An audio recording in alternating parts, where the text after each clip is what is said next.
Hola, me llamo Concepción Cortés Pablo, todos me conocéis como Conchi, y quiero contaros por qué me presento con la candidatura de Vanessa González Fornás. Sinceramente creo que es la única candidatura que defiende nuestros derechos, nuestros intereses y que va a llevar a cabo el programa que tiene publicado.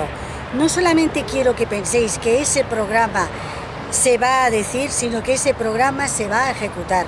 Lo vamos a llevar a rajatabla, con minuciosidad, con transparencia, con personalidad. Queremos deciros también que tendremos un colegio en el cual el colegiado nos va a tener a su disposición absolutamente de forma permanente e individualizada.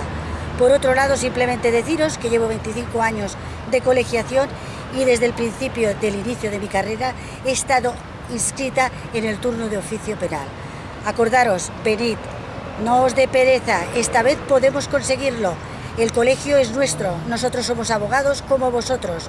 Venid a votar el día 27 de junio y os esperamos. Y votar a la candidatura de Vanessa González Fornás.